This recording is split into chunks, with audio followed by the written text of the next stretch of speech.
ಈಗ ಮತ್ತೆ ಈ ಉಮಾ ಮೇಡಮ್ ಅವರು ಸಿಕ್ಕಿಂದ ನನಗೆ ಈ ಒಂದು ಆಯಸ್ಕಾಂತದ ಚಿಕಿತ್ಸೆ ಐತ್ರಿ, ಗುಳಿಗಿನಿಲ್ಲ ಎಣ್ಣಿನಿಲ್ಲ ಏನಿಲ್ಲ ಅಂತಂದು.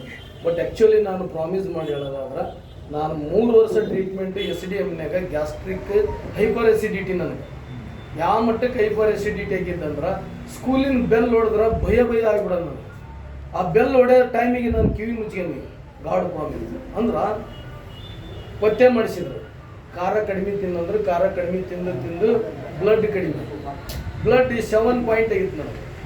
7 ಪಾಯಿಂಟ್ ಬ್ಲಡ್ ಆದಾಗ ಮತ್ತೊಬ್ಬರು ಸಜೆಸ್ಟ್ ಮಾಡಿದ್ರು, ಇಲ್ಲ ನೀವು ಸ್ವಲ್ಪ ಲೈಟಾಗ ಖಾರ ತಿನ್ನಿರಿ ಅಂತೇಳಿ. ಹಂಗೆಲ್ಲ ತಿನ್ಕೊಂತ ಇದನ್ನು ಮಾಡ್ಕೊಂಡು ಬಂದಾಗ 3 ವರ್ಷದಿಂದ ಈಗ ಇದನ್ನು ಈ ಪ್ರಾಡಕ್ಟ್ ನಾನು ಯೂಸ್ ಮಾಡೋಕ್ಕೆ ಮೇಡಮ್ ಅವರು ಬಂದು ಅಟೆಂಡ್ ಮಾಡಿಲ್ಲ. ಮೇಡಮ್ ಅವರು ಸಾಕಷ್ಟು ಕೆಲವು ತರಬೇತಿಗಳಿಗೆ ನನಗೆ ಆಹ್ವಾನ ಮಾಡಿದ್ರು. ಬಟ್ ಕೆಲವೊಂದು ಹೋಗ್ತಿದ್ದೆ, ಕೆಲವೊಂದು ಹೋಗ್ತಿರಲಿಲ್ಲ. ಬಟ್ ಇದಕ್ಕೇನು ಹೋಗಿದ್ನಲ್ಲ, ಇದನ್ನು ಯೂಸ್ ಮಾಡಿಲ್ಲ. ಈಗ 1 ತಿಂಗಳಾಯ್ತು ನಾನು ಯೂಸ್ ಮಾಡೋಕ್ಕೆ. ಬಟ್ ಈಗ ಎಕ್ಸಾಕ್ಟ್ ಹೇಳ್ಬೇಕಂದ್ರೆ ಒಂದು ಬಿಫೋರ್ ಮೀಲ್ಸ್ ಒಂದು ಗುಳಿಗೆ ತೊಗೊತಿದ್ದೆ, ರೆಜೋಡಿ ಅಂತೇಳಿ, RAZO-D ಅಂತೇಳಿ 21 ರೂಪಾಯಿ ಅದು ಒಂದು ಗುಳಿಗೆ. ನನಗೆ ಮಾರ್ನಿಂಗಲ್ಲಿ ಡಿಸ್ಟರ್ಬ್ ಆತಂದ್ರೆ ಅದನ್ನು ತೊಗೊಂಡ್ರೆ ಖುಷಿ ಇರ್ತೈತೆ ಮನಸ್ಸು, ಇಲ್ಲಂದ್ರೆ ಒಟ್ಟ ಖುಷಿ ಇರ್ತಿದ್ದಿಲ್ಲ. ಅಂದ್ರೆ ಅವತ್ತಿನ ದಿನ ಏನೋ ಇಲ್ಲಿ ನನಗೆ ಅದೇ ಮಂಗ್ಯಾಗ ಮರಿ ಎಳೆದಿದ್ದಂಗೆ ಒಟ್ಟ ಡಿಸ್ಟರ್ಬೆನ್ಸ್ ಭಾಳ ಇರ್ತಿದ್ದು. ನಾನು ಮುಂಜಾನೆ ಟೈಮ್ನಾಗ ಹೋಗ್ತೇವೆ, ವಾಕ್ 5 ಕಿಲೋಮೀಟ್ರ್ ಮಾಡಿ ಬಿಸಿನೀರು ಕುಡಿತಿದ್ವಿ. ಮತ್ತು ಅದಕ್ಕೆ ಸಂಬಂಧಪಟ್ಟದ್ದು ಏನೇನು ಅದಾವೆ ಎಲ್ಲ ಪ್ರತಿಯೊಂದನ್ನು ನಾನು ಯೂಸ್ ಮಾಡ್ತೀನಿ.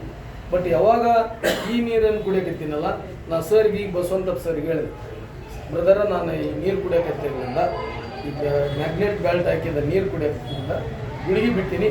ಅಂದರೆ ಈಗ ಒಂದು 15 ದಿನ ಅಂದ್ರೆ 15 ಒಂದು ದಿನಕ್ಕೆ ಒಂದು ಗುಳಿಗೆ ಅಂದ್ರೆ 21 ರೂಪಾಯಿ ಅದು ಆ್ಯಕ್ಚುಲಿ. ಈಗ ಆ ಗುಳಿಗೆ ತಗೊಂಡು ಬಿಟ್ಟಿನಿ, ಬಿಟ್ಟಿನಿ. ಬಟ್ ನನಗೆ ಸ್ವಲ್ಪ ಇದು ನೆಕ್ ಪೇನ್ ಇತ್ತು, ಆಮೇಲೆ ಮೀನುಗಂಡದ ಒಂದು ಐಡಿಯಾದಿತ್ತು. ಲಾಸ್ಟ್ ಟೈಮ್ ಆದ್ರೆ ನಾನು ಹೇಳಿನಿ. ಬಟ್ ನಿತ್ಯ ಏನಾಯ್ತಲ್ಲ ಕರೆಕ್ಟ್ ಎಕ್ಸಾಕ್ಟ್ 4:30ಗೆ ನಾನು ಎದ್ದೇಳ್ತೀನಿ. 4:30ಗೆ ಎದ್ದು ನಾನು 7:30 ಅನ್ನೋದ್ರಾಗ ನಾನೆಲ್ಲ ಯೋಗ ಧ್ಯಾನ ಅಷ್ಟು ಮುಗಿಸ್ತಿದ್ದೆ. ಅದು ಏನು ಟೈಮ್ ಟೇಬಲ್ ಏನಿಲ್ಲ. ಬಟ್ ನಿದ್ದೆ ಐತಲ್ಲ ಇಷ್ಟಿಷ್ಟಕ್ಕೆ ಡಿಸ್ಟರ್ಬ್ ಆಗೋದು.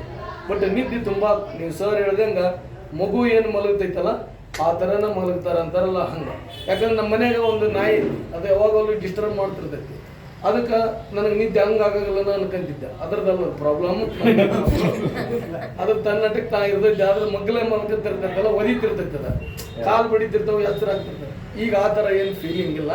ಬಟ್ ಹಾಗಾಗಿ ಬಹುಶಃ ನನಗೆ ಇದರಿಂದ ಒಳಿತಾಗಿರೋದಕ್ಕೆ ಶ್ರೀರಾಮ್ ಸರ್ ಆಗಿರ್ಬೋದು, ಬಸಪ್ಪ ಸರ್ ಆಗಿರ್ಬೋದು, ಕೊಟ್ರಯ್ಯ ಸರ್ ಆಗಿರ್ಬೋದು, ನಮ್ಮ ಸರ್ ಹುಲ್ಗಪ್ಪ ಸರ್, ಮತ್ತು ಕುರಿ ಸರ್, ಜಗದೀಶ್ ಸರ್, ಕುರಿ ಸರ್, ಇವರು ನಮ್ಮ ಹುಲ್ಗಪ್ಪ ಸರ್ ಅವ್ರಿಗೆ ಹೇಳ್ಯಾರ, ಮತ್ತು ವಾಸ್ತೆ ಅವರು ನಮ್ಮ ಕೌಲೂರವರು, ಇವರೆಲ್ಲರಿಗೆ ನಾನು ಯಾಕೆ ಫೋನ್ ಮಾಡಿನಪ್ಪ ಅಂತಂದ್ರೆ ನನಗೆ ಒಳಿತಾಗೈತಿ, ನಿಮಗೂ ಒಳಿತಾಗಲಿ. ಏನಾರು ಇದ್ರೆ ಇಲ್ಲಂದ್ರೆ ಈಗ ಹರ್ಕಂದು ಹೊಲ್ಕಂದು ಹರ್ಕಂತು ಹರ್ಕನ್ಲಾರ್ದು ಇರೋದು ಚಲೋ.